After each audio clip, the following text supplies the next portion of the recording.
Streets in Northeast, all of them teenagers. As investigators try to figure out who fired those shots, community leaders are worried things may get worse this summer. Fox 5's Robbie Chavez live in the newsroom tonight with this one. Hi, Robbie. Hi, Will. Witnesses say it was quick and scary. 2 rapid successions of gunfire, as many as 15 shots fired in all. Today, there is blood left on the sidewalks, and some fear the violence will escalate before it calms down. With the first day of classes just days away, it's a serious concern. The violence between feuding neighborhood groups shattered the weekend peace. Saturday evening, witnesses ran, leaving bloody footprints, holding their ankles, legs, and stomachs. As many as 7 were shot, 2 as young as 14 and the rest 18. I'm worried that the murder rate can go back up. Anti-violence community organizers say budget shortfalls are keeping them out of troubled neighborhoods. We've come a long way, but for us and other people who've been in the schools helping the children not to be there, it's the recipe for a disaster.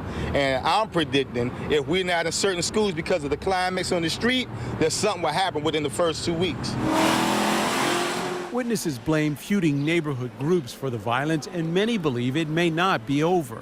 Some guys pull up, reach right out the window and, point their gun at me. Hours after the shooting Saturday, Keith Johnson was reaching out to feuding groups to prevent retaliation. The effort nearly cost him his life. Luckily, he says, their gun jammed. When they pulled up, I didn't know what they was doing. So I stood there, and it clicked. And it clicked. When I figured out what they was doing, I dived on the ground, slipped my hand wide open. Anti-violence groups say there are some 44 different groups throughout the city that fight, shoot, and kill. Truces have been reached with 17 of them, but 27 groups are still fighting. Ron Moten says it won't take much for this to happen again. There's so many things. It's just so complex now. It's not no one thing. It's not over money anymore. It used to be over money and drugs. That's not the case no more, and that's why this stuff is so unpredictable. So we have to get to the core of the neighborhoods that's beefing.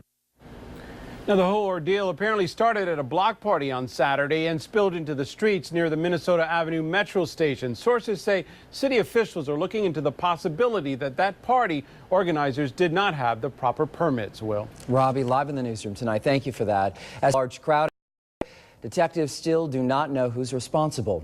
Over to Montgomery County now, where prosecutors... What I, allowed to happen to the animals. And it's no way of, explaining, the hurt and the guilt that I felt.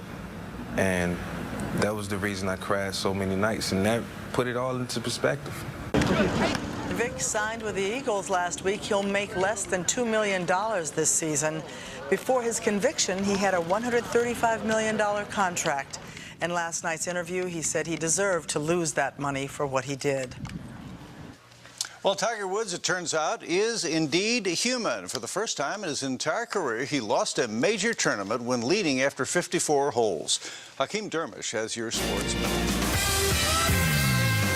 Good morning, everyone. Your Sports Minute begins with a monumental upset at the PGA Championship. Tiger Woods had been 14-0 with the lead in major tournaments, but yesterday he didn't play like vintage Tiger, so the 110th golfer in the world, Y.E. Yang, upset Tiger Woods, winning the PGA Championship by 3 strokes. Yang is the first Asian-born player to win a major. In baseball, Nats on the road in Cincinnati, Josh Willingham had a stellar game. Willingham hit his 19th homer of the year and made a